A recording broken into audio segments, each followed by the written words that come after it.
It's better to use the extract for soil application, as I had said a couple times now, that teas have the glues in there and it helps to adhere to surfaces.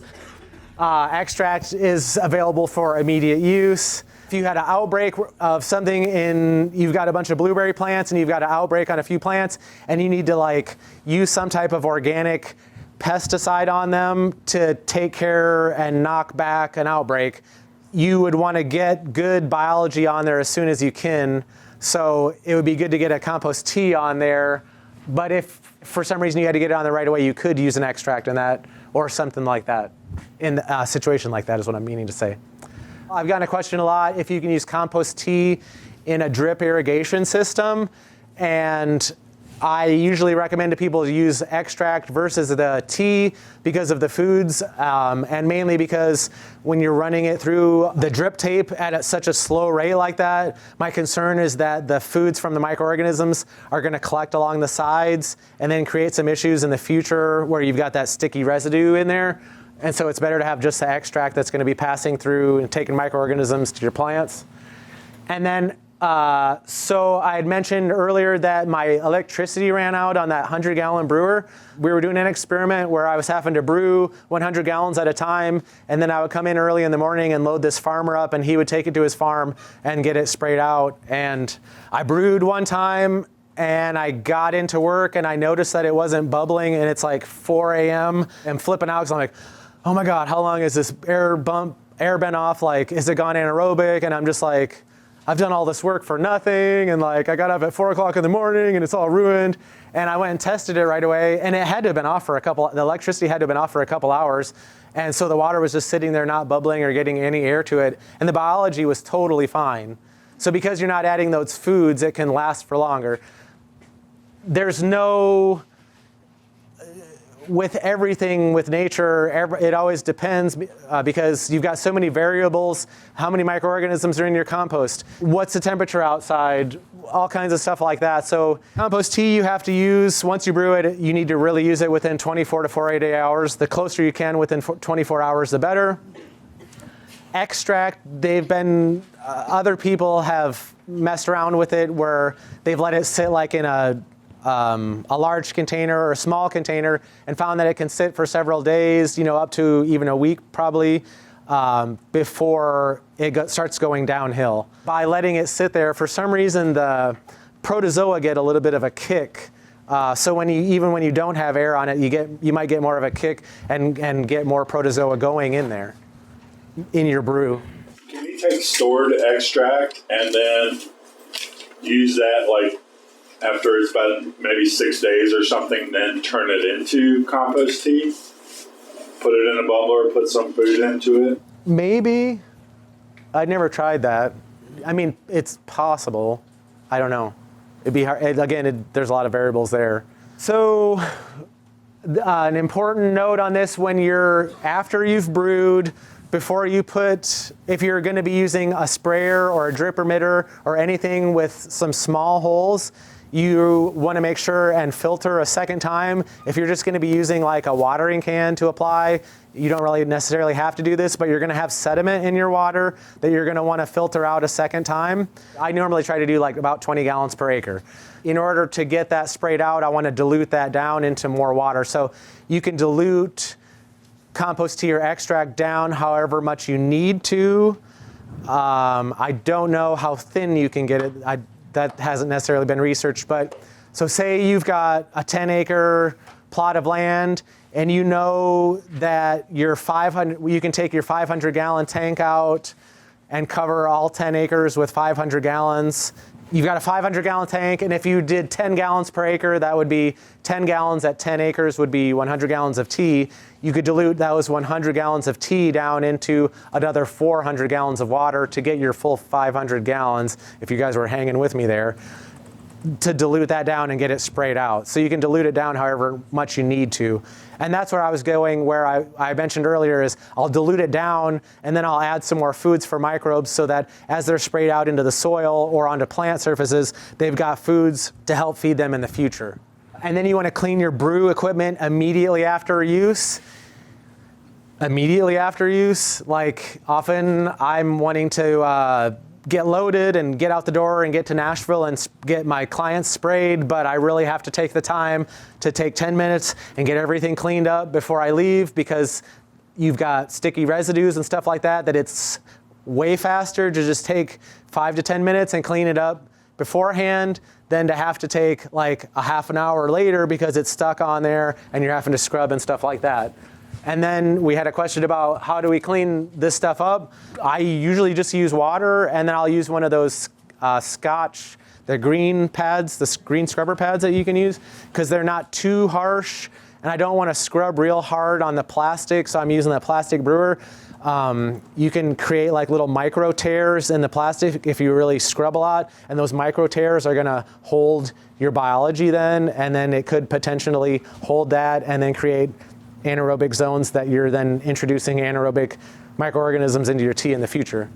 So scrub with one of those pads or like a scrubber brush, and then just a hose. If you need to, if you've got some sticky residue, you can use dish soap and just use dish soap to clean your materials. If it comes down to it, you can use hydrogen peroxide. But I don't ever really use bleach. I'll just use hydrogen. I'll use a spray bottle of hydrogen peroxide and spray around stuff and clean it off. And then, like I said, you want to use compost tea within 24 to 48 hours.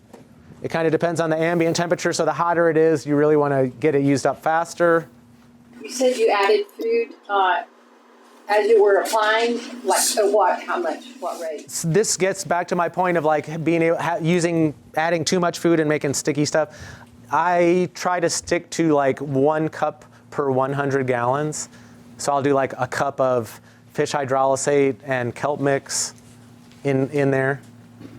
And then again, so I brewed my tea and I'm putting it into my big spray tank. And so that's when you're doing your second filter, when you're putting it into your diluted water, what you're diluting it down into. And then after I get all that tea into there, I put a big tote in the back of my truck, IBC tote, like what they're using out here, what we're gonna see for the Johnson Sioux bioreactor. I put one of those totes that I've got set up for a spray rig in the back, and then I'll fill that up. And so I fill it up with all my tea, and then at the very end is when I'll take azomite, and I usually use a cup. I maybe would normally use a little bit more, but I'm just trying to kind of save money and materials. But I'll usually use like a cup to a cup and a half of azomite per 100 gallons. And that's not necessarily a recommendation, that's just what I use. And then application. When to apply, you want to apply depends on what you're growing, but for most vegetables or things like that, when people are doing a garden or market garden, you can soak your seeds in a compost extract and then let them dry, so you're getting that good biology on your seeds to start off with. So you want to do at seed, or if you don't do seeds, you want to do it at first true leaf, and then like a month later, and if you could, I mean, it's inexpensive enough, you could do it once a month throughout the growing season. That's just for regular stuff. With like roses and tomatoes are things that are later in the season are gonna get blight and fungal diseases and things like that. So with things that are more susceptible, you wanna be out spraying if something that you really care about and wanna have high quality. It'd be good to be spraying them like once a week or at least once every other week in the season, in the latter part of the season where they're more likely to get affected.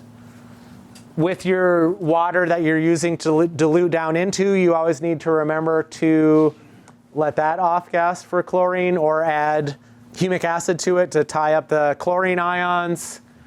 And then I had said I add foods to my water that I dilute down into. It's also good to let that, if you're gonna dilute down into something, it's good to get that water out like a day ahead of time and get that water to let it sit out to ambient temperature. So you've got all your water at ambient temperature.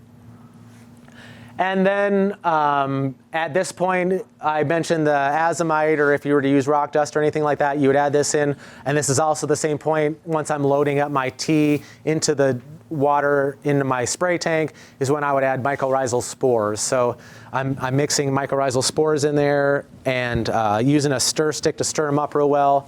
I don't have a tank like this, but it's good if you had a spray tank that had an agitator inside it that has air continuously pumping into it so that you're getting those spores stirred up nice into your mix. And then ways to apply, you want to always make sure that you're using clean equipment with hopefully no prior chemical use. There is a product out on the market, and I haven't looked at it enough to remember the name of it, but supposedly you can run this product through things that you've used chemicals on the past in, so like tanks and hoses and things like that, and it'll clean out the chemical residue from that. And then if you were to get super serious about this and you were wanting to use a tractor to apply through a spray or drip in like a large scale, you just want to make sure that your nozzle heads are greater than 400 micrometers. So the stuff that we're looking at is microscopic, meaning we need a microscope to see it, and we can't see it with our naked eye. So if you can see through the hole of your applicator with your naked eye, that means that it's definitely big enough, because we're working with microscopic stuff. It's just kind of common sense. When you add the azomite or the spores, that's great. Is that greater, or does that work for the 400 micrometers? Yeah. Yeah, it's going to work the same. It's pretty fine. It's dust. Yeah.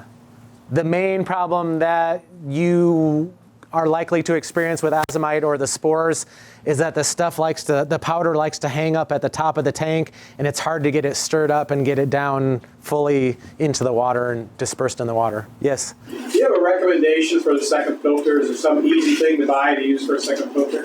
I use these again. So I use these things enough that the elastic wears out on them, and then I'll take them, and a lot of times I'll even double it up. And the hole in an IBC toad is like that big. So what I do is put it over I'm looking for something to use an example, but I'll put it over the hole and use a rubber band around that, and then pour all my liquid through that. And what normally happens is you have to take this off, so you'll pour it through, and you'll have a bunch of sediment, so you'll have to take it off and dump it out, and then put it back up there, and it's kind of a hassle. So you can either do it on your IBC, it's kind of your own system, or you guys have your gravity feed thing. So if you were to gravity feed out into 5-gallon buckets, you could just put this like that, gravity feed out into this, pull that out, and then you've got tea ready to go, and then you could use this to fill your sprayer. Or some type of system like that. It's just kind of you figuring it out, what's best for you. Or some people, like the landscape company that I worked for, they've got a transfer pump, so we can hook the transfer pump up to the gravity-fed tank. It gets gravity-fed out to the transfer pump. The transfer pump pumps it up to another tank. So in that same fashion, you could just have the hose from your transfer pump pumping directly through the mesh bag, and so you're filtering that out. I'm confused about the biofilm issue, because it seems like on one hand you're saying you really need to clean stuff really well, but at the same time, these little mesh bags just seem like a just really complex thing to clean, as well as the tubes that go through the sprayers and stuff like that. You're not going to be able to get a physical contact kind of clean. So I'm confused about how clean, or is the biofilm really an issue, or how does it work that you don't have to somehow get through all that stuff? Yeah. What I do with these, the biofilm normally happens when it's still staying a little bit moist in there, and you've got residue that's collecting on there. But if everything were to completely dry out, if you got some dirt that dries out on here, it comes right off. So that's not going to create a biofilm. It's normally in a tube, in a PVC pipe, where it might stay moist up inside there. Just mold in your closet or something like that. If you got a moist area that's kind of staying moist but not getting any air movement through there, it's going to breed bad stuff. So if I just run peroxide or soap through the tubes of all the sprayers that I'm using, and that's sufficient, essentially, is what you're saying, to keep from some kind of weird, non-ideal biomaterial from getting into the... To collecting on that, yeah. Yeah, so when I get home from a spray, I use a garden hose that's hooked up to a Honda water pump, and when I get home, I hook that hose up to my home faucet, and then I spray all the clean water through my hose to get all that tea out of there, so I'm not letting any tea sit in my spray hose. So normally just getting it rinsed out immediately with water will take care of it. Okay. With these things, or with any type of brew bag, it's easiest to just like take your bucket and or your barrel, your 55-gallon barrel. Like I'll have my barrel sitting on the ground and I'll hold it like this and take a scrub brush. And I've got one hand that's kind of holding a hose and holding this and scrubbing across the whole thing, and you can get it clean. Yeah.